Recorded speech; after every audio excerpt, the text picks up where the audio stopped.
Provérbios, capítulo de número 24, versículo 3. Provérbios, capítulo de número 24, versículo 3. A gente vai ler o versículo 3 e o versículo 4. Hoje a gente vai falar sobre edificando a família. Diga comigo, edificando a família. Mais uma vez, edificando a família. Glória a Deus. Aleluia. Provérbios 24, versículo 3 e versículo 4. Provérbios 24, 3 e 4. Amém? Provérbios 24, 3 e 4. Quantos acharam? Digam amém. Diz assim a palavra do Senhor. Quem achou, diga amém. Diz assim: com sabedoria edifica-se a casa, e com a inteligência ela se firma. Mais uma vez, só o verso 3. Com sabedoria edifica-se a casa, e com a inteligência ela se firma. Verso 4 agora. Pelo conhecimento se encherão as câmaras de toda sorte de bens preciosos e deleitáveis. Mais uma vez o 4. Pelo conhecimento se encherão as câmaras de toda sorte de bens preciosos e deleitáveis. Amém? Estenda suas mãos, ore para que o Espírito do Senhor me use nessa noite. Meu Deus, essa é a tua palavra, e eu te peço, coloca uma palavra ungida, uma palavra fresca na minha boca, uma palavra que venha abençoar os teus filhos e as tuas filhas, e que eles sejam edificados pela revelação da tua palavra. Fala em cada coração, descortina a verdade da tua palavra, faz coisas extraordinárias e gloriosas, no nome precioso de Jesus, assim nós oramos, amém, e graças a Deus, amém? Edificando a família. Queridos, o sonho de Deus é que nossas famílias estejam edificadas. O sonho de Deus é que nossas famílias estejam firmes e abençoadas. Deus criou a família para ser uma bênção. Diga comigo, Deus criou a família para ser uma bênção. Diga para o seu irmão, Deus criou a sua família para ser uma bênção. Diga mais uma vez, Deus criou a sua família para ser uma bênção. Por isso, desde o início da criação, Deus, ele abençoou o primeiro casal, que era o núcleo da primeira família. Deus abençoou aquele primeiro casal, porque aquele primeiro casal, ele era o núcleo, não somente da primeira família, mas eles eram também representantes legal de toda a raça humana, consequentemente de toda a família. Amém? Então eles eram representantes, e Deus os abençoou. Então quando Deus os criou, lá em Gênesis capítulo 1, versículo 26 a 28, olha que tremendo isso, olha que palavra poderosa Deus dá, liberando uma bênção específica sobre aquela família, sobre aquela primeira família, e consequentemente sobre as famílias que viriam a partir daquele casal. Deus disse assim: agora vamos fazer os seres humanos. Olha o que ele diz, vamos fazer, a Trindade Santa, né? Olha, o verbo está no plural, vamos fazer, né? Vamos fazer. Pai, Filho e Espírito Santo, numa reunião solene, dizendo da sua intenção, nós vamos fazer os seres humanos, que serão como nós. Então Deus diz que os seres humanos seriam como ele. Ele diz que parecerão conosco. Eles terão poder sobre os peixes, sobre as aves, sobre os animais domésticos e selvagens, e sobre os animais que se arrastam pelo chão. Assim Deus criou os seres humanos, Ele os criou parecidos com Deus. Agora olha que interessante isso, Ele os criou homem e mulher e os abençoou. Então diga comigo, Deus criou, mais alto gente, diga, Deus criou homem e mulher. Mais uma vez, Deus criou homem e mulher. Deus criou homem e mulher e os abençoou, dizendo, como foi que Deus disse? Tenho muitos e muitos filhos. Olha que interessante. A primeira bênção que Deus dá para o casal é para que eles pudessem ter muitos e muitos filhos. Gênesis 1, 26 a 28. Deus os abençoou e disse: tenham muitos e muitos filhos. A sua versão diz assim: sejam fecundos e multiplicai-vos, né? Tenham muitos e muitos filhos, espalhem-se por toda a terra e a dominem, e tenham poder sobre os peixes do mar, sobre as aves que voam no ar e sobre os animais que se arrastam pelo chão. Então o texto diz que Deus abençoou aquele primeiro casal, aquela primeira família. Deus abençoou. Por quê? Porque é a intenção de Deus que cada casal e que cada família viva debaixo da bênção.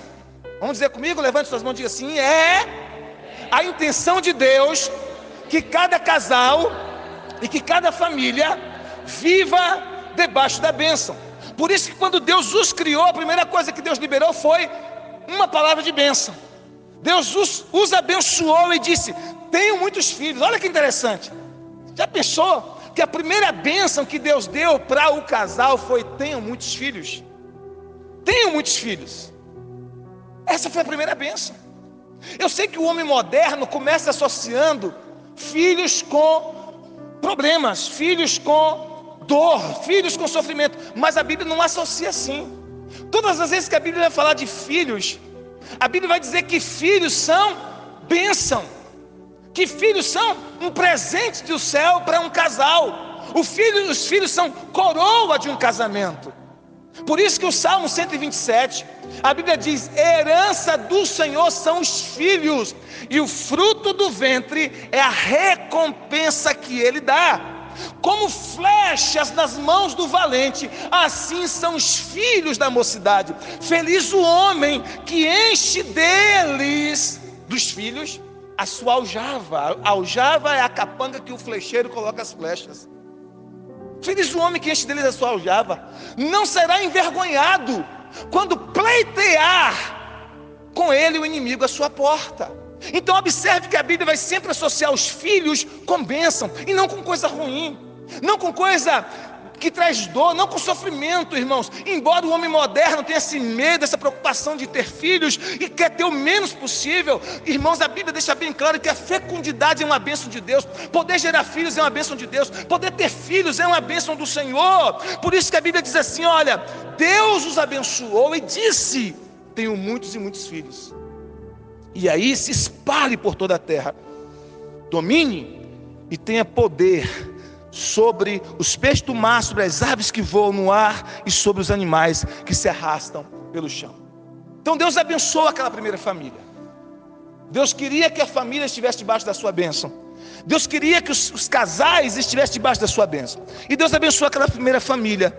Mas o nosso inimigo, o nosso adversário, ele sabia que se aquela família deixasse de obedecer a Deus, se aquela família deixasse de obedecer a palavra do Senhor, ela deixaria o lugar da bênção. A bênção é uma ambiência espiritual. A bênção é um lugar espiritual em que você habita, ou não. A bênção é um lugar em que você está, não um lugar físico, um lugar em Deus em que você habita. E se você habita nesse lugar, independente do lugar geográfico que você está, você sempre vai ser abençoado, porque a bênção está em você, quando você está na obediência ao Senhor. Quantos estão entendendo? Diga amém. Quando Deus falou para Abraão se separar de Ló, o que Abraão disse? Olha, se tu escolher ir para a direita, eu vou para a esquerda. Se tu escolher ir para a esquerda, eu vou para a direita. E Ló escolhe as campinas verdejantes que estavam nas cidades de Sodoma e Gomorra. Focou na aparência. Abraão fica num lugar desértico, numa terra árida. Mas a bênção estava com Abraão. E mesmo na terra árida, desértica, ele foi abençoado, ele prosperou. Porque a bênção não é um espaço geográfico. A bênção está em você, quando você está em obediência à palavra de Deus. Por isso o diabo sabia que a única maneira de fazer aquela família sair do lugar da bênção era fazê-los desobedecer a Deus. E aí em Gênesis 3, alguém aí tem a versão, nova tradução na linguagem de hoje? Eu esqueci de trazer a minha, eu queria ler nessa versão para você. Tem aí, meu amor? É muito interessante porque como o diabo viu, Gênesis 3, a intenção do inimigo era destruir aquela família, tirar aquela família do lugar da bênção. E o diabo sabia que a única forma de fazer isso era levá-los a desobedecer a Deus, a desobedecer a palavra de Deus. É interessante isso, gente. Quando você vai ler Números, depois você lê em sua Bíblia lá, eu só estou, um parênteses que eu lembrei aqui agora, esses parênteses do céu são muito importantes. Depois você pode ler Números capítulo 22, 23, 24 e 25 e depois do 31. Mas principalmente esses três aqui, 22, 23 e 24. Por quê, pastor? Porque nesse texto diz que Balaque contratou Balaão para amaldiçoar o povo de Deus. Quem se lembra dessa passagem? Quem se lembra? E ele tentou amaldiçoar, invocando, fazendo invocamentos, fazendo aquele sacrifício, tentou amaldiçoar de todas as formas, ele não conseguia, porque a palavra que Deus colocava na boca dele é sempre de bênção. Ele disse: eu não posso amaldiçoar aqueles que Deus abençoou. Não tem como. Contra Israel não vale encantamento, contra o povo de Deus não vale feitiçaria. Ele não conseguia amaldiçoar o povo, porque o povo estava no lugar da bênção. Mas ele teve uma ideia diabólica. Pode ler na sua Bíblia. Números capítulo 22, 23, 24, 25 e depois do 31. Qual foi a ideia que Balaão teve? Ele disse, olha, ele pensou, só tem uma maneira. Se esse povo sair do lugar da bênção, se esse povo desobedecer a Deus, se esse povo partir para a desobediência a Deus, aí eles se abrem para que a maldição os alcance. E eles seduzem o povo de Israel, para que o povo de Israel comece a se envolver com as midianitas, com as amalequitas. Quem se lembra desse texto? E eles se envolvem, e aí o que vem? A maldição sobre eles. E milhares de pessoas morreram, foram tocados com a praga. Enquanto eles estavam no lugar da obediência, nada aconteceu. Quando eles saíram do lugar da obediência, eles se abriram, eles deram brecha para que a maldição os visitasse. Gênesis 3. Não, Gênesis 3 é o texto que eu vou ler agora. Eu estou citando Números 22, 23, 24, 25 e depois do 31. Eu fiz um resumão aqui, mas depois você pode ler em casa para você ver com nitidez o que esse texto diz. Então o diabo sabia que eles estavam no lugar da bênção. E sabe o que o diabo inveja, irmãos? É a bênção de Deus na sua família. O diabo morre de raiva quando vê Deus abençoando a sua casa. O diabo morre de raiva, ele fica endemoniado quando ele vê Deus abençoando a sua família. Então ele viu que Deus tinha liberado uma bênção para esse primeiro casal. Ele viu que Deus havia abençoado esse primeiro casal. E Deus os criou, Deus criou a primeira família. E quando Deus cria, Ele diz, eis que é muito bom. Deus não disse apenas que era bom, Deus disse, é muito bom. O diabo ficou terrivelmente endemoniado. E aí no versículo 1 de Gênesis 3 diz assim: a cobra era o animal mais esperto que o Senhor Deus havia feito. Ela perguntou à mulher, que o diabo entrou na cobra, né? É verdade que Deus mandou que vocês não comessem as frutas de nenhuma árvore do jardim? A mulher respondeu, comer as frutas de qualquer árvore. A mulher respondeu, podemos comer as frutas de qualquer árvore, menos a árvore que fica no meio do jardim. Deus disse que não devemos comer dessa fruta, nem tocar nela. Se fizermos isso, morreremos. Olha só, por conversar com a serpente, a mulher já alterou a palavra. Deus não disse que não podia tocar, Deus só disse que não podia comer. Toda vez que alguém começa a argumentar com o diabo, ele vai alterar a palavra de Deus. Não argumente com Satanás, porque ele é mais inteligente que a sua inteligência, ele vai lhe vencer. Se você lutar contra ele com argumentos humanos, ele vai te vencer. Só se luta contra o diabo no espírito. Entende o que eu quero falar, sim ou não? A mulher estava argumentando com o diabo, ela já alterou a palavra, porque Deus não disse em momento nenhum que não podia tocar, Ele só disse que não podia comer. Continuando, mas a cobra afirmou, vocês não morrerão coisa nenhuma. Olha o que a cobra disse, o que a serpente disse. Nada, vocês não vão morrer coisíssima nenhuma. Quer dizer, quem está mentindo é quem? É Deus, né? Porque Deus disse que vocês vão morrer se vocês comerem. E eu estou dizendo que vocês não vão morrer. Então, o diabo estava dizendo que Deus estava mentindo, irmãos. Ele continua, o texto continua. Deus disse isso, porque sabe que quando vocês comerem a fruta dessa árvore, os seus olhos se abrirão e vocês serão como Deus, conhecendo o bem e o mal. Lembra que eu li o texto aqui no início dizendo que Deus nos criou os homens parecidos com Ele? Eles já eram como Deus, eles já eram semelhantes a Deus.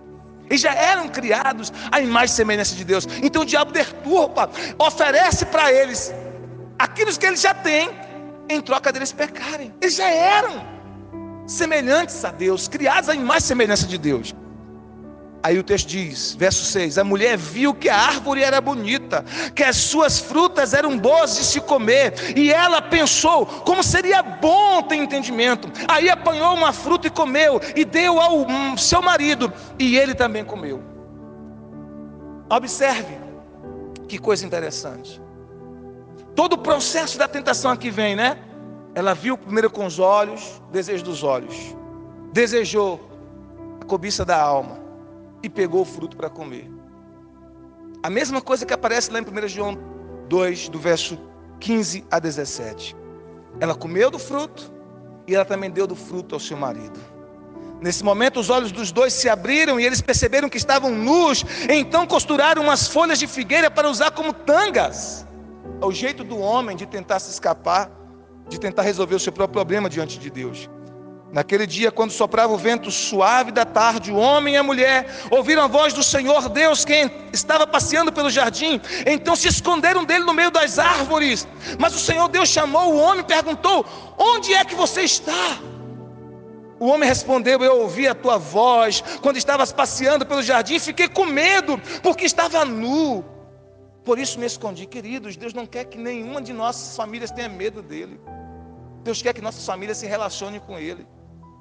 Mas essa família aqui, porque havia fugido do trilho, ficou com medo de Deus quando o Senhor apareceu. Aquela visitação de Deus era para abençoá-los. Aquela visitação de Deus era para edificação, era para comunhão. Mas eles ficaram apavorados quando Deus apareceu por conta do medo. E aí, seguindo o texto, a gente vai ver o juízo de Deus, as consequências do que viria sobre o homem, sobre a mulher, sobre a terra e sobre a serpente por causa daquele pecado. Estão entendendo, queridos? O diabo sabia que tinha uma bênção, mas o inimigo sabia que a única forma de privar aquela família daquela bênção era se aquela família se desviasse do Senhor, se aquela família se desviasse do que Deus havia planejado para ela. O diabo sabia disso, e ele tenta aquela família justamente com esse propósito. Enquanto aquela família permanecesse no lugar da bênção, eles nunca seriam amaldiçoados. Mas se eles saíssem do lugar da bênção, a maldição iria visitá-los. Mas ainda assim, Deus prometeu, naquele texto ainda lá em Gênesis 3,15, que o descendente da mulher, Jesus Cristo, ele esmagaria a cabeça da serpente e ele traria redenção para toda a família. Deus não deixaria a família entregue à maldição. Deus não deixaria a família entregue à mercê do inimigo. Quando aconteceu isso, Deus prometeu, olha, falou para Satanás: da semente da mulher nascerá um. Você vai ferir o calcanhar dele, mas ele vai esmagar a tua cabeça. Ele vai esmagar a tua cabeça. Jesus não deixaria as nossas famílias debaixo de maldição, não deixaria nossas famílias debaixo das garras do inimigo. Ele prometeu que o Redentor viria. O Pai prometeu que o Redentor viria para resgatar as nossas famílias e para pisar na cabeça do inimigo. Então hoje, sobre a minha e a sua família, há uma sentença de bênção, não mais de maldição. Porque o Redentor veio para esmagar, para desfazer as obras do nosso inimigo. Por isso a Bíblia diz que ao cumprir-se a plenitude dos tempos, diga comigo, ao cumprir a plenitude dos tempos, a Bíblia diz que Deus enviou o seu Filho amado para redimir cada ser humano que nele crê, para redimir as nossas famílias. Por isso, por meio da sua morte na cruz, Jesus pagou o preço pelos nossos pecados e nos resgatou da maldição da lei.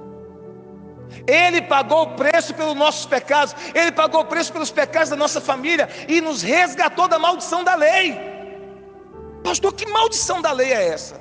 Leia Deuteronômio capítulo 28, a partir do verso 8, que você vai ver qual é a maldição da lei que Jesus nos resgatou. Aqui não vai dar tempo para você ler, mas anote. O capítulo 28, de 1 a 7, fala das bênçãos da obediência. De 8 até terminar, fala das maldições da desobediência. De todas essas maldições, Cristo veio para nos resgatar. Ali fala de cegueira, de enfermidade, um bocado de loucura, um bocado de coisa, né?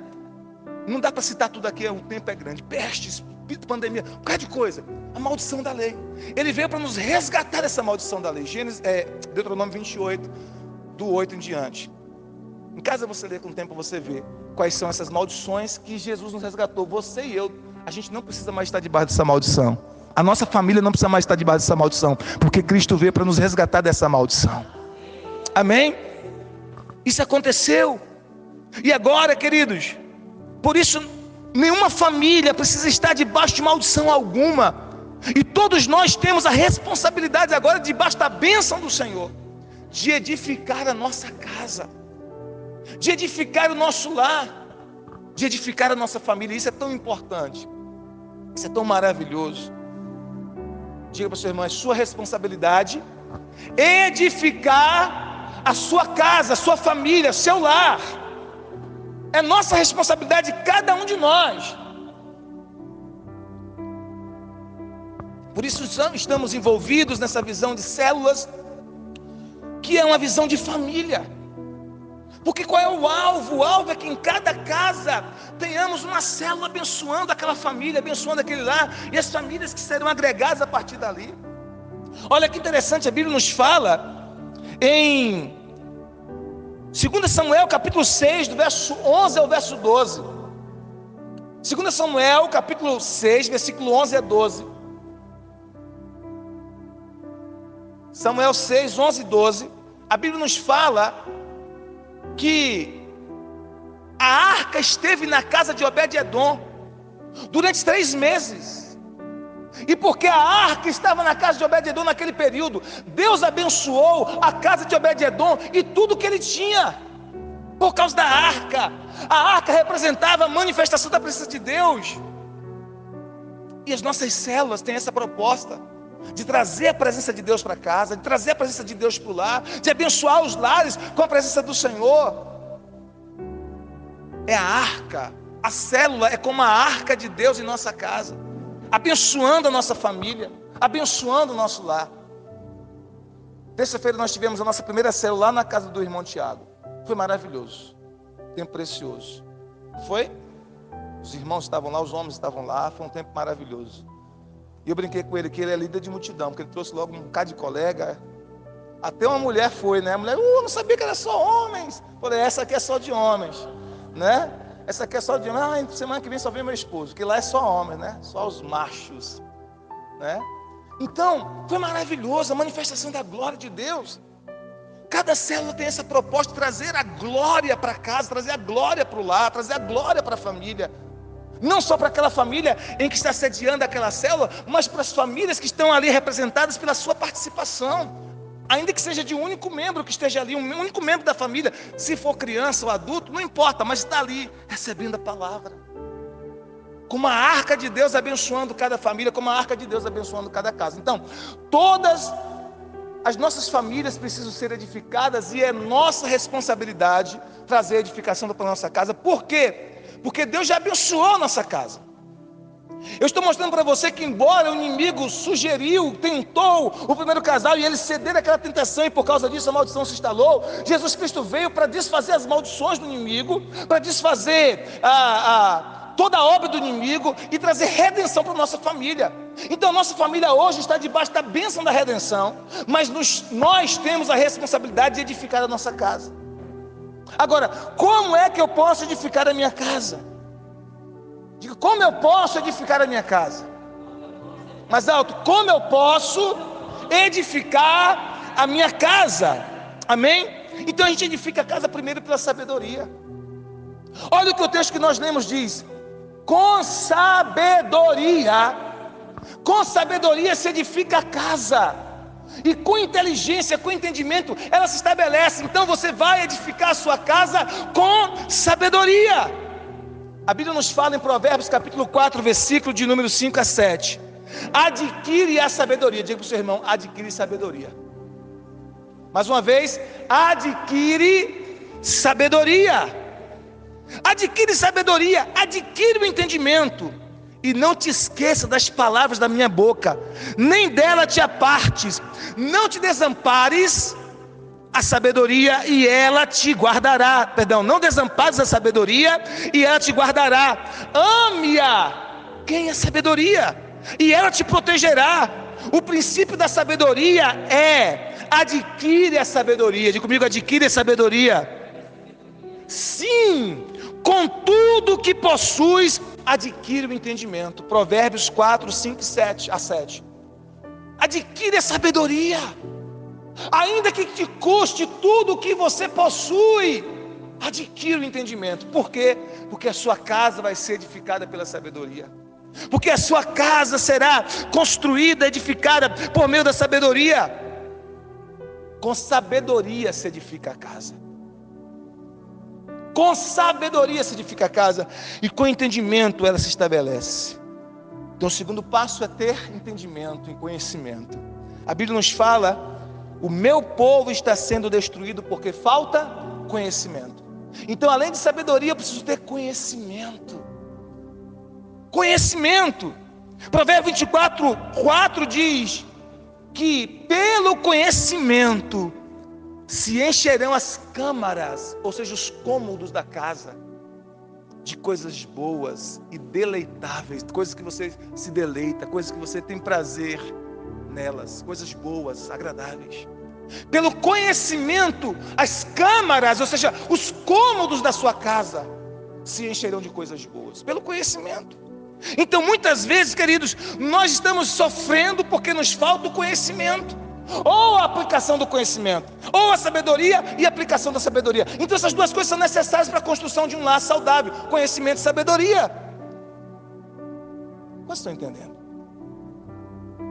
Às vezes você está com um problema de saúde, por exemplo, uma coisa pequena, uma coisa simples, mas está te incomodando muito. Muito, você está se sentindo muito incomodado ou dor. Você não sabe, você não tem um conhecimento naquela área. Aí você vai no médico, o médico te avalia e o médico diz para você assim: isso aqui é simples, você vai substituir essa alimentação. Você está comendo isso aqui que está te causando essa inflamação. Por exemplo, você está comendo trigo, e esse trigo está causando essa inflamação, essa e essa. A única coisa que você tem que fazer é substituir o trigo, parar de comer trigo. Uma coisa simples, mas você não conhecia, e por não conhecer, por não ter aquele conhecimento, você estava sofrendo desnecessariamente. Quantos estão entendendo o que eu quero dizer? Ou você está com um problema no seu carro, uma coisa está lá, está instalada, você, meu Deus, não sei mais o que fazer, o carro está com esse problema, esse. Aí você vai no mecânico, aí o mecânico olha lá o seu carro e diz: não, aqui é coisa simples. Já. Uau! Mas por que o mecânico fez assim, tão rápido? Porque ele tinha um conhecimento que você não tinha. O seu carro não estava funcionando porque você não tinha um conhecimento para consertar que o mecânico tinha ou tem. Então escute aqui: a família funciona ou não funciona, o casamento funciona ou não funciona, a criação dos filhos funciona ou não funciona, dependendo do conhecimento que nós temos e da aplicação dele. Tudo que você não tem, não está conseguindo, é porque você não tem a sabedoria ou conhecimento naquela área. Tudo que você pensar. Ou você não tem a sabedoria, ou você não tem o conhecimento naquela área. Vocês estão entendendo o que eu quero dizer? Se você ou as pessoas da sua casa tiverem o conhecimento necessário para fazer as engrenagens, eu estou usando uma linguagem para você entender, da família funcionar, você vai ver que vai começar a funcionar. Mas é preciso ter a sabedoria e aplicá-la, ter o conhecimento e aplicá-lo. Por isso que a Bíblia diz: com sabedoria se edifica a casa, e com entendimento ou conhecimento ela se estabelece. Então eu vou ver nessa noite com vocês que para uma construção de uma casa, para a construção de uma família, de um lar edificado, nós precisamos de 4 grupos de pessoas sábias. Diga comigo: 4 grupos de pessoas sábias. Primeiro, para a construção de uma casa edificada, nós precisamos de ter maridos sábios. Diga comigo: maridos sábios. Segundo, nós precisamos de mulheres sábias. Diga comigo: esposas sábias. Terceiro grupo, nós precisamos de pais sábios. Quarto grupo, nós precisamos de filhos sábios. Se nós tivermos maridos sábios, mulheres sábias, esposas sábias, pais sábios e filhos sábios, nós desfrutaremos toda a promessa de Deus para a nossa casa, nós desfrutaremos toda a promessa de Deus para o nosso casamento, nós desfrutaremos toda a promessa de Deus para o nosso relacionamento familiar. Então precisa ter, primeiro, maridos sábios. Maridos sábios. A Bíblia nos fala em Mateus capítulo 7, versículo 24 a 27, que o homem sábio, o homem prudente, e eu quero começar com os homens, porque muitas vezes os homens acusam as mulheres de não ter sabedoria, citando Provérbios 14, e como colocam sobre a mulher um fardo, um peso, como se fosse somente a mulher a responsável pela sabedoria. Mas a Bíblia diz, em Mateus capítulo 7, verso 24 a 27, que o homem sábio, o homem prudente, ele constrói a sua casa sobre a rocha, por meio de ouvir a palavra de Deus e colocá-la em prática. Amém? Por meio de ouvir a palavra de Deus e colocá-la em prática. E quando ele ouve a palavra, e não apenas ouve, mas ele coloca a palavra de Deus em prática, ele começa a construir a sua casa, seu casamento, seus filhos, sobre a rocha que é Cristo, sobre a rocha que é Jesus. Amém? E quando vem as tempestades, quando vem os vendavais, porque toda casa passa por vendavais, toda casa passa por tempestades, toda casa vai ter que, hora ou outra, enfrentar a fúria dos rios. A diferença se a casa vai permanecer de pé ou vai cair, é qual fundamento ela está edificada. Se ela estiver edificada sobre a rocha, ela permanece, depois que tudo passar ela permanece. Mas se estiver edificada sobre a areia, quando vier tempestade, vendaval, fúria dos rios, a casa vai cair. Jesus disse nesse texto de Mateus 7, 24 a 27, que a queda é grande. Então quem é que tem que construir a casa sobre a rocha? É o homem. Quem é que tem que ser um sábio construtor da família? Em primeiro lugar, o homem. O homem, em primeiro lugar, tem que ser um sábio construtor da sua família. Irmãos, Deus deu ao homem a responsabilidade de liderança da família. O volante da sua família está nas suas mãos. Homens, falando com os homens. O volante da sua casa, o volante do seu casamento, o volante da criação dos seus filhos, o volante da sua família, Deus colocou na sua mão. Isso é ao mesmo tempo um privilégio extraordinário e também uma tremenda responsabilidade. Uma tremenda responsabilidade. Porque nós temos a responsabilidade diante de Deus de conduzir a nossa família, para o bem ou para o mal. Deus disse que nós homens somos construtores e precisamos construir a nossa casa sobre a rocha que é Cristo. Um homem sábio, além de edificar a sua família sobre a rocha, um homem sábio é aquele que ama a sua esposa e não trata a esposa com grosseria. Efésios 5:25 diz: maridos, amai as vossas mulheres como Cristo amou a igreja e a si mesmo se entregou por ela. Como é que o marido é chamado para amar a esposa? O marido é chamado para amar a esposa como Cristo amou a igreja, se sacrificando por ela. Não é um amor de Hollywood, não é um amor carnal, não é um amor interesseiro, não é apenas um amor erótico. Embora no relacionamento conjugal tenha espaço para cada um desses tipos de amor: o amor da amizade, o amor erótico, o amor do companheirismo, mas acima de tudo tem que ter o amor ágape, que é o amor de Deus em nós e por nós. É o amor de Deus no coração de um marido que leva esse marido a ser capaz de se sacrificar pela sua esposa, a ser capaz de abrir mão das suas vontades pela sua esposa, a ser capaz de renunciar pela sua esposa, a ser capaz de dar a sua vida, se for preciso, pela sua esposa. Então observe, maridos sábios, primeiro, constrói a casa sobre a rocha. Maridos sábios amam a esposa e não tratam a esposa com grosseria. Colossenses 3,19 diz: marido, ame a sua esposa e não seja grosseiro com ela. Marido, ame a sua esposa e não seja grosseiro com ela. Colossenses 3,19. Por quê? Porque a mulher, ela é afetada com as palavras grosseiras do homem. Por isso a Bíblia está dizendo, seja cuidadoso. A mulher é sensível às palavras. Tenha cuidado com as palavras. Não seja grosseiro com a sua esposa. Ame a sua esposa e não seja grosseiro com ela. Tem caras que querem tratar a mulher igual trata o colega do trabalho, igual trata o colega do futebol. Não trata a mulher como se trata homem, meu irmão. Escute isso. Por trás de tudo tem uma ciência. Por trás de tudo tem uma ciência. Aí, Vivi faz um bolo maravilhoso, saboroso. Gostou? Você faz bolo? Você pode fazer bolo? Faz bolo. Amém.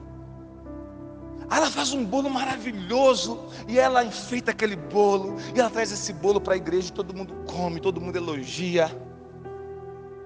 E ela diz, esse é um bolo de chocolate. E aí Adriana fica encantada com esse bolo e diz assim, como é que faz esse bolo? Quais são os ingredientes?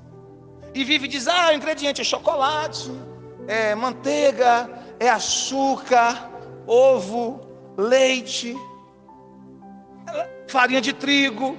Ela vai dar os ingredientes para Adriana. E a Adriana sai toda empolgada porque ela tem ali, aqueles ingredientes para fazer o bolo. Isso. Então ela sai dali com aquela empolgação para fazer o bolo. E ela vai fazer o bolo. E ela coloca farinha de trigo, ela coloca leite, ela coloca açúcar, ela coloca o ovo, ela coloca o chocolate, ela coloca todos os ingredientes que Vivi ensinou para ela.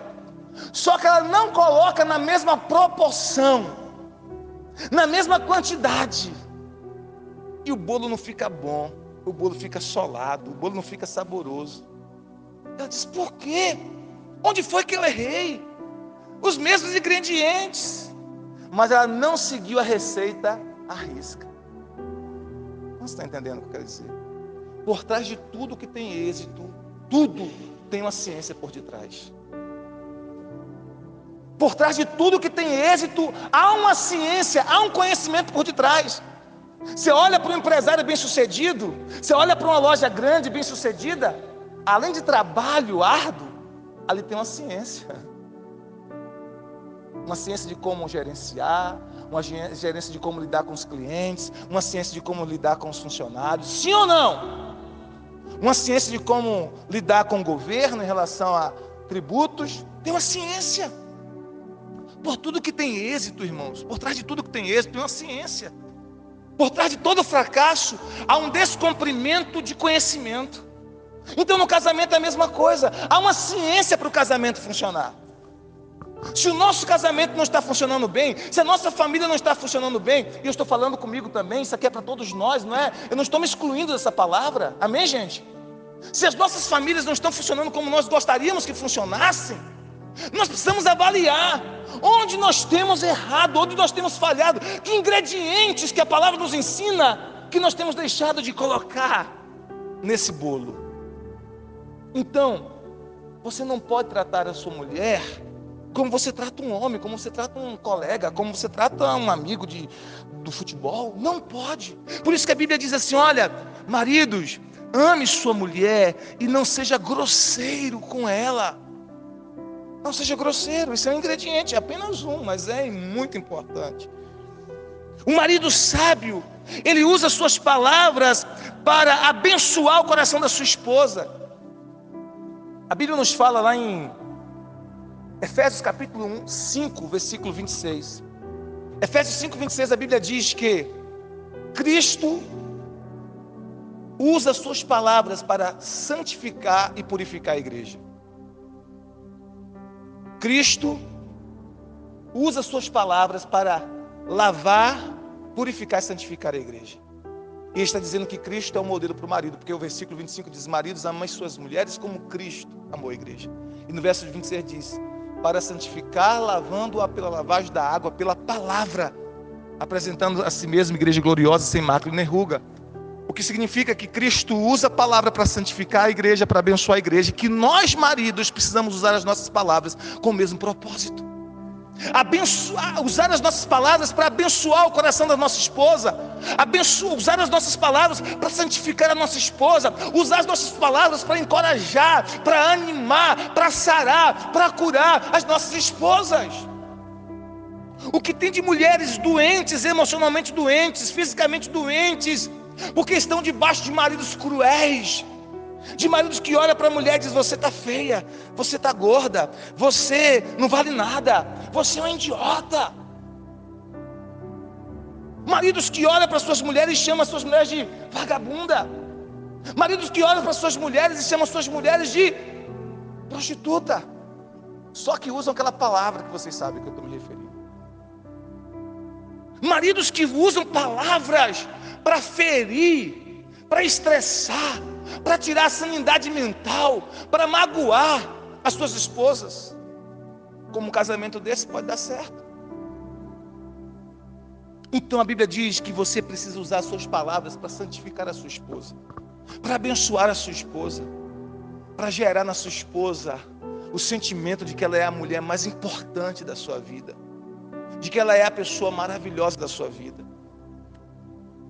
Elogiar, expressar amor com palavras, expressar cuidado, alimentar os sonhos, alimentar a esperança da esposa com as suas palavras, ministrar cuidado com as suas palavras, ministrar consolo com as suas palavras, ministrar encorajamento com as suas palavras. Tudo isso é papel do homem como líder da família. Um homem sábio, um marido sábio, ele sabe que a responsabilidade de liderar a casa é dele. Vamos repetir comigo? Diga: um homem sábio tem a certeza que a responsabilidade de liderar a casa é dele.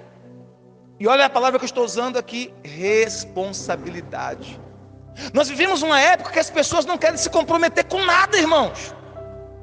Uma época que as pessoas não querem compromisso. Elas não querem compromisso.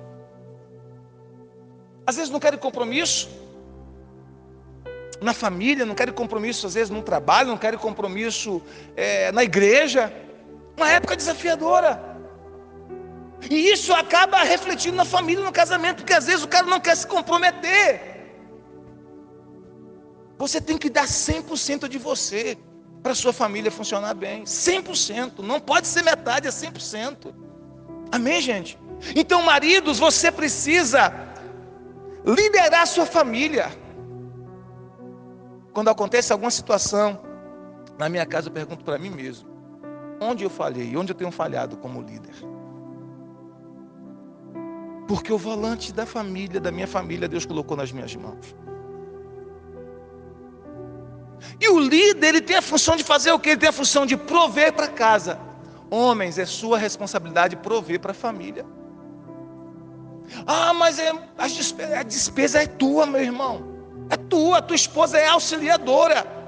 A despesa é tua, você casou, você é responsável pela manutenção da sua casa, é responsável pela manutenção dos seus filhos, educação dos seus filhos, pela roupa dos seus filhos, pelo alimento dos seus filhos. É você, o macho, o líder, que provê para a casa, que provê para a família, e a esposa auxiliadora. Eu sei que os sonhos dos homens é casar com uma mulher que gaste menos que ele ganha. Todo homem sonha em casar com uma mulher que gasta menos do que ele consegue ganhar. E toda mulher sonha em casar com um homem que ganha mais do que ela consegue gastar. Quem são as mulheres solteiras aí? As solteiras que ainda vão casar. As solteiras, levante a mão e diga assim: eu vou casar com um homem que vai ganhar mais do que eu consigo gastar. Amém? E os solteiros aí, levanta a mão e diz assim: eu vou casar com uma mulher que vai gastar menos do que eu consigo ganhar. Amém? Mas brincadeiras à parte, meu irmão, minha irmã, Deus deu ao homem a responsabilidade de prover, de proteger e de promover a família. O líder da família tem essas 3 funções. Diga comigo, o homem, marido, diga, o marido tem a função de prover, promover e proteger a família. Você sabe que o homem, de modo geral, toda regra é exceção, mas de modo geral, o homem, ele é mais alto e mais forte que a mulher. Quem sabia disso? De modo geral, há exceções sim, mas de modo geral, o homem é mais forte, fisicamente falando. Estou falando do aspecto físico.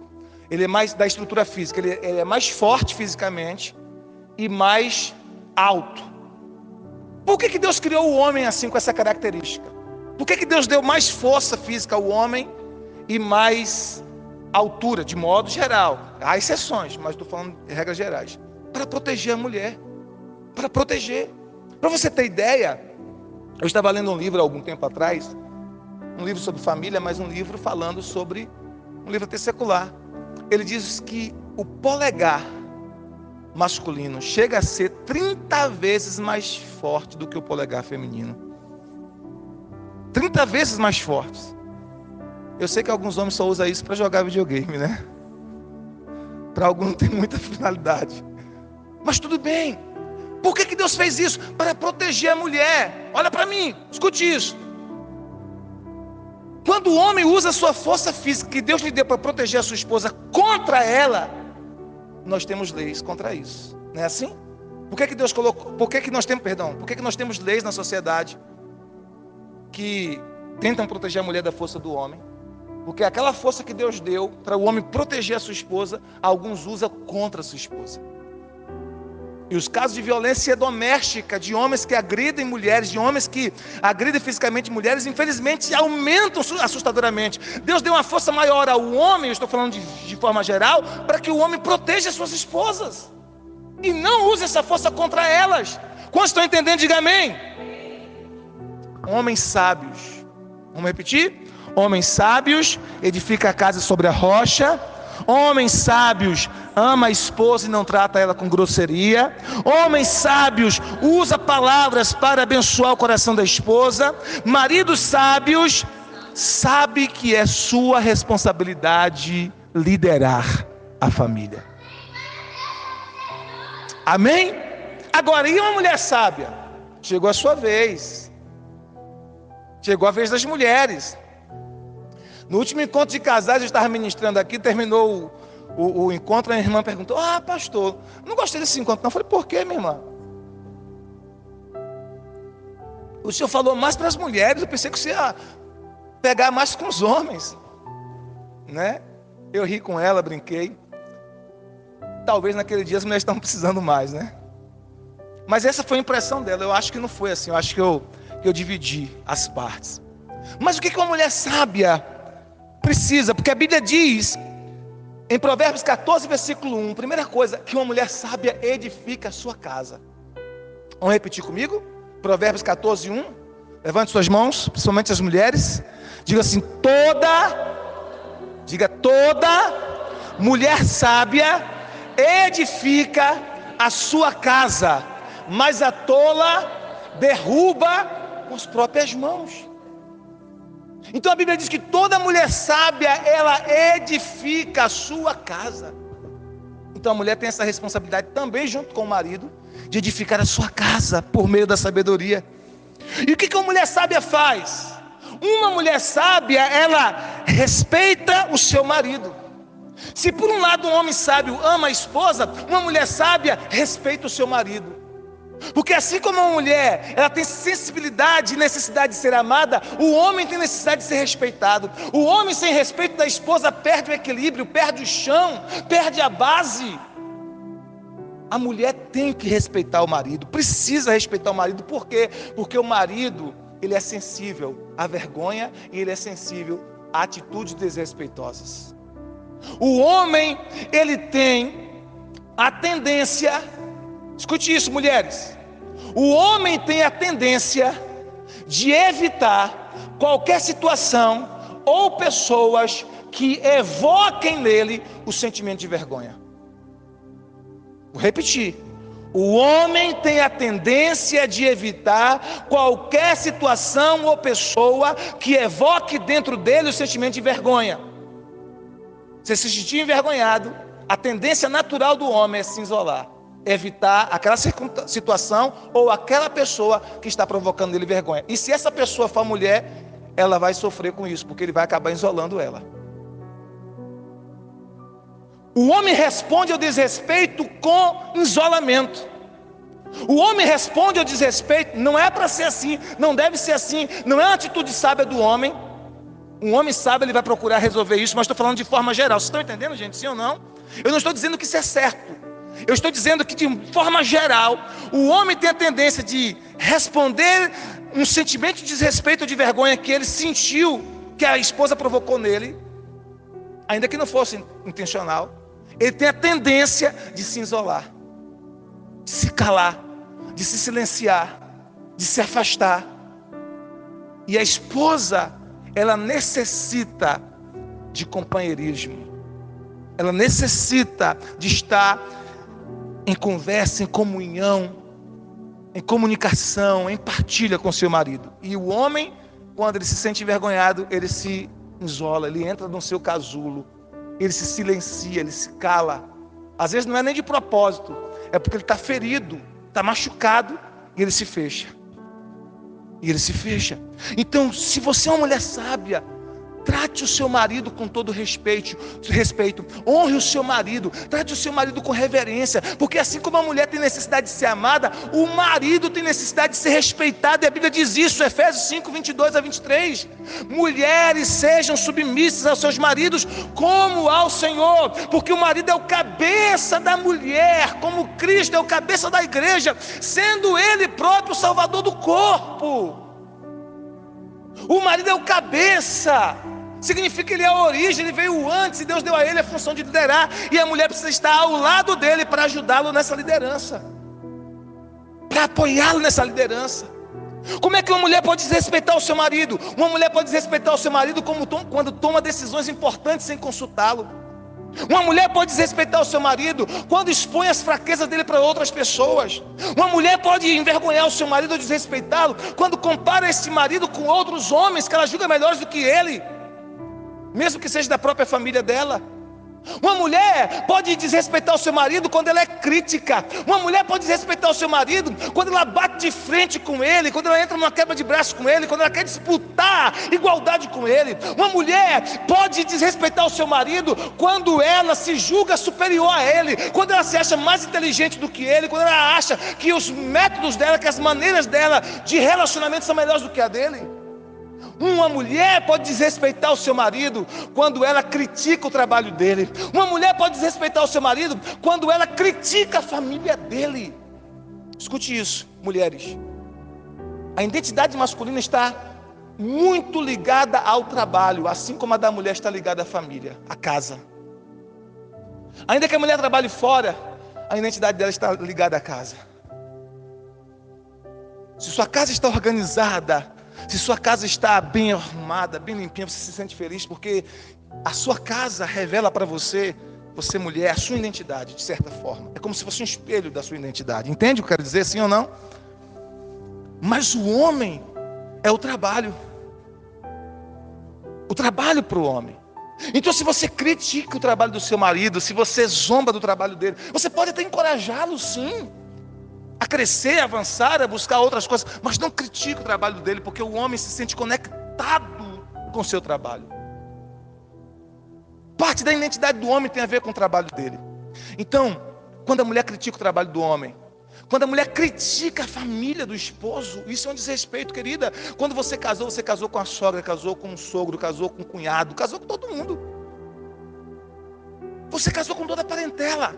Não tem como você se dissociar o seu marido da família de origem dele.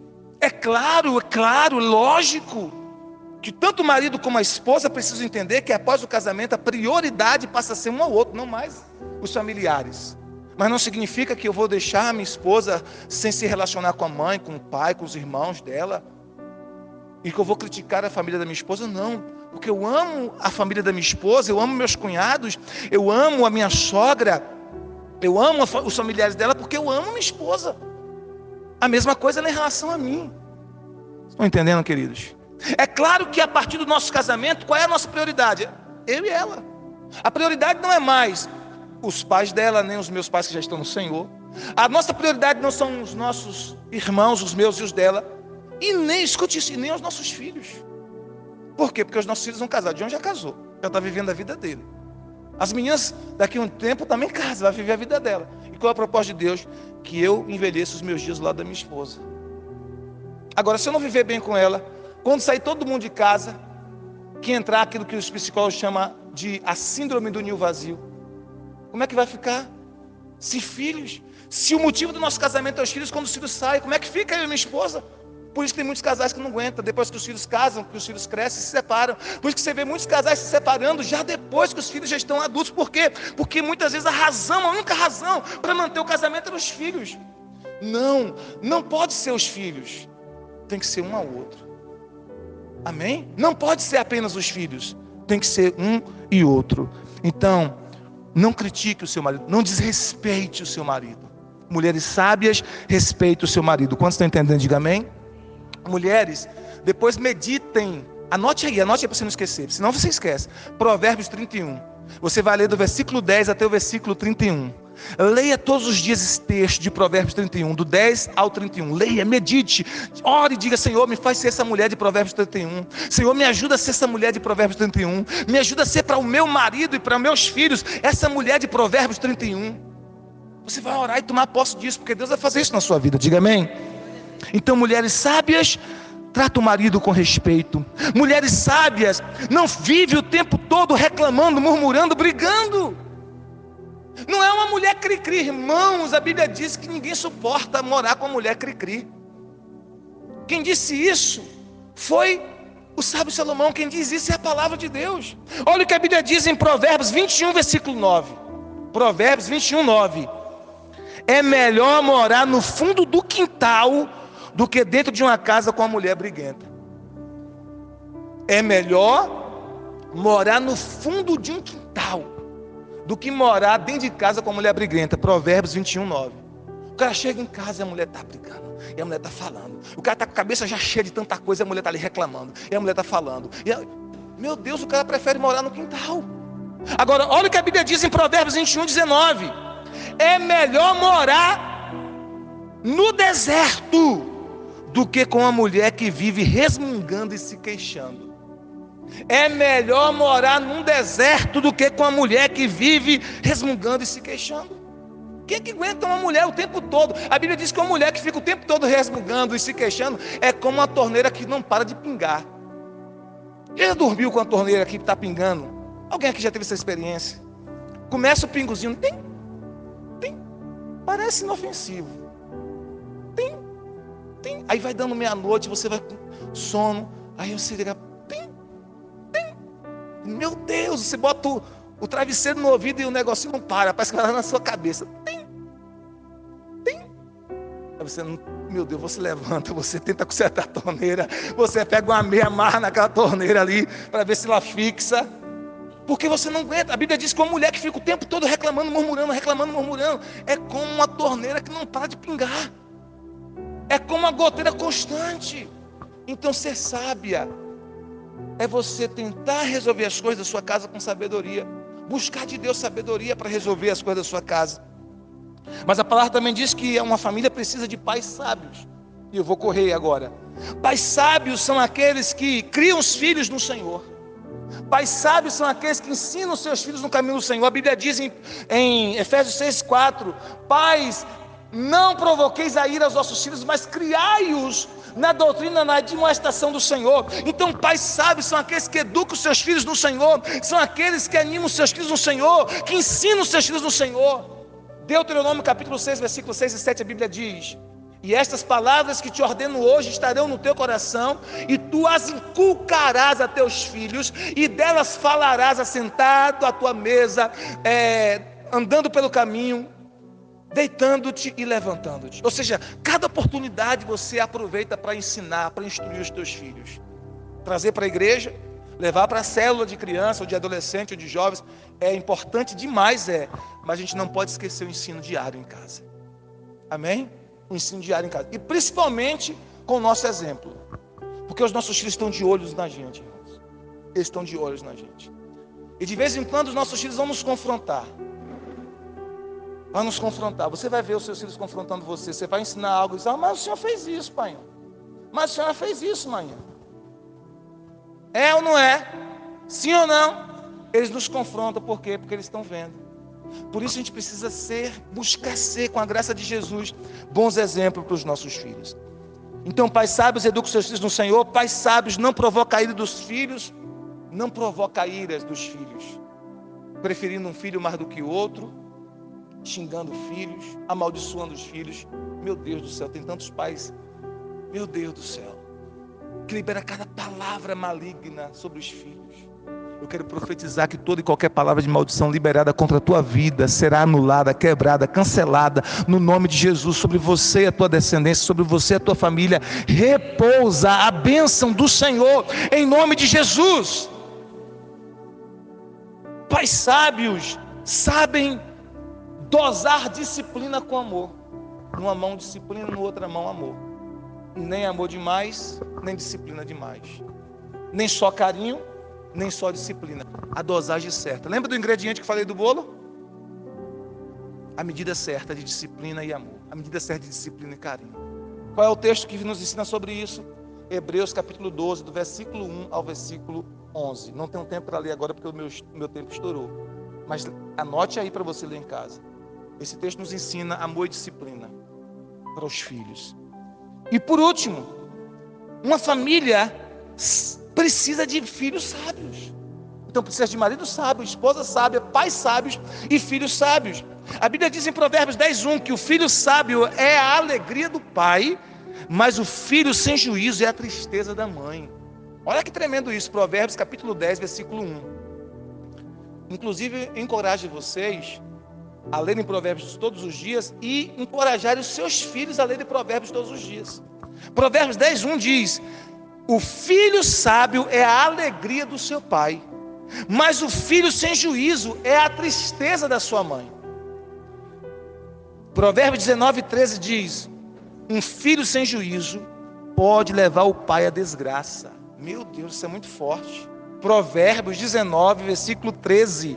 Um filho sem juízo pode levar o pai à desgraça. Então observe: maridos sábios, esposas sábias, pais sábios, filhos sábios. Qual é o ingrediente para a construção de uma casa? Sabedoria. Sabedoria. E a pergunta é: porque os filhos sábios são aqueles que honram os seus pais. Filhos sábios são aqueles que obedecem os seus pais. Efésios 6, de 1 a 3 diz que os filhos devem honrar os seus pais, que é o primeiro mandamento com a promessa para que te vá bem e viva muito tempo sobre a terra. Os filhos que honram seus pais vão prosperar, vão ter a bênção do Senhor sobre as suas vidas. Amém? Obediência, porque os pais não são perfeitos, mas os pais têm a missão de Deus de proteger os filhos. Quando os filhos obedecem aos pais, eles são livres de muitas coisas, muitas coisas, até os pais ímpios. Olha, lembra? Às vezes o pai chega para uma filha e diz assim: minha filha, rapaz, não namora com esse rapaz não. Ah, mas porque eu não sei, eu não sinto, rapaz, não namora não. Não vai dar bom para vocês. Aí ela insiste. O pai nem sabe o porquê, mas ele tem uma intuição que Deus colocou dentro dele, de pai, de mãe, para proteger. Quando chega lá na frente, a bagaceira está. Aí a mulher vai dizer, ou o filho, né? Por que eu não ouvi meu pai? Por que eu não ouvi minha mãe? A Bíblia diz que os filhos sábios obedecem os seus pais, honram os seus pais. Amém? A Bíblia diz que os filhos sábios aceitam a correção e aprendem com a correção dos pais. Olha só, os filhos sábios aceitam a correção e aprendem com a correção dos pais. Olha o que diz a Bíblia em Provérbios 19:25. Quem é sábio aprende quando é corrigido. Vou ler de novo. Quem é sábio aprende quando é corrigido. Então, se os pais chegam para os filhos e corrigem e orientam, é para o bem. E o que o filho sábio faz? Ele aprende com a correção. Porque quem é sábio aprende quando é corrigido. Agora a pergunta: já que uma casa precisa de sabedoria, já que uma casa precisa de pais sábios, filhos sábios, maridos sábios e esposas sábios, como a gente busca sabedoria? Como a gente se torna mais sábio? Primeira coisa, orando, pedindo a Deus. Tiago 1,5 diz: se alguém tem falta de sabedoria, faz o quê? Peça a Deus, que Ele dá a todos livremente e não será lançado em rosto. Peça com fé. Então chega para Deus e diz: Senhor, me dá sabedoria. Faz de mim um homem sábio, faz de mim, meu Deus, um marido sábio, faz de mim, meu Deus, uma esposa sábia, faz de mim, meu Deus, um pai sábio, uma mãe sábia, faz de mim, meu Deus, um filho sábio, meu Deus, me dê sabedoria. Então a Bíblia diz que o primeiro caminho para você receber sabedoria é pedir. Salomão disse isso, a Bíblia diz que Salomão pediu a Deus sabedoria, e Deus deu a ele sabedoria e riquezas. Amém? Então a primeira coisa é peça a Deus. Você pode pedir para você mesmo, e também você pode pedir para os outros. Então eu peço para mim, eu peço para minha esposa: meu Deus, que minha esposa seja uma mulher sábia cada vez mais, que os meus filhos sejam sábios. Então eu peço por mim, peço também por ela, peço por os meus filhos, porque a Bíblia diz em Provérbios 19:14 que um homem pode herdar dos seus pais casa e dinheiro. Se o pai for rico, quando o filho casa, ele herda dos pais casa e dinheiro, mas só Deus pode dar uma esposa sensata. Provérbios 19:14. Só Deus pode dar uma mulher sábia a um homem. Só Deus pode dar um marido sábio a uma mulher. Então, se você é solteiro, começa a pedir a Deus: Deus, me dê uma mulher sábia. Eu não quero casar com uma mulher tola, com uma mulher sensata. Meu Deus, me dê uma esposa sábia. Se você é solteiro e está sonhando em casar, começa a pedir a Deus: Deus, me dê um esposo sábio, me dê um esposo sensato. Se você já é casado ou já é casada, ore a Deus para Deus fazer um milagre. E diz: Senhor, ajuda minha esposa a ser sábia, ajuda meu marido a ser sábio, me ajuda a ser sábio. Amém? Porque Deus também faz milagres em casamentos que já estão consolidados há anos. Deus também faz milagres. O nosso Deus é um Deus de milagres, amém? E eu quero profetizar que Deus vai fazer milagres na sua família, vai fazer milagres no seu casamento, vai fazer milagres na vida dos seus filhos. Deus vai restaurar a sua família e a bênção do Senhor vai repousar sobre a sua casa. Quantos creem e recebem? Diga amém. Aleluia. Amém? Então só Deus pode dar uma esposa sábia. Provérbios 19:14. Só Deus é que dá um marido sábio. Só Deus é que dá uma esposa sábia. Então ore ao Senhor. Outra coisa para buscar sabedoria é meditar na palavra. Meditar na palavra. A palavra de Deus é fonte de sabedoria. Salmo 119:98 diz assim: o teu mandamento está sempre comigo e faz com que eu seja mais sábio do que os meus inimigos. A palavra de Deus faz você se tornar mais sábio do que o seu inimigo. A palavra de Deus. Salmo 119, versículo 100. Salmo 119, versículo 100 diz: tenho mais sabedoria do que os velhos, porque obedeço aos teus mandamentos. Tenho mais sabedoria do que os velhos. Os velhos são conhecidos pelo acúmulo de sabedoria, mas quem medita na palavra é mais sábio do que os idosos. Então a segunda fonte de sabedoria, a primeira é orar, buscar de Deus. A segunda é você ler a palavra, meditar na palavra, ouvir a palavra e aplicar a palavra de Deus na sua vida. Terceiro é andar com Jesus, porque a Bíblia diz que Jesus é a sabedoria de Deus. 1 Coríntios 1:24, Cristo é o poder de Deus e a sabedoria de Deus. Se você anda com Jesus, você já está andando na sabedoria. Então peça, medite na palavra e ande com Jesus. Se você fizer essas três coisas, você vai se tornar cada vez mais sábio. E a sabedoria é importante para tudo na sua vida. Pode ficar de pé que eu já vou orar. A sabedoria é importante para tudo na sua vida, para tudo, para todas as coisas. Agora, para a família, ela é essencial. Para o seu casamento, é essencial. Para a criação dos seus filhos, é essencial. Queridos, escute isso. Eu estou me colocando debaixo dessa palavra. Amém? Eu estou me submetendo a essa palavra. você precisa se submeter a ela também. Eu não estou pregando hoje à noite como se eu fosse superior. Eu estou pregando apenas como mensageiro do Senhor. Apenas como alguém que Deus escolheu para trazer a palavra, para ser um mensageiro dele. Mas eu devo me submeter a essa palavra tanto quanto você deve. Amém? E eu devo obedecer essa palavra tanto quanto você. Amém? Nós precisamos nos submeter. Porque a submissão à palavra, é a obediência à palavra, que vai trazer os resultados que nós estamos precisando na nossa vida e na nossa casa. Levante suas mãos, vamos levantar um clamor por nossas famílias. Vamos levantar um clamor por nossos lares.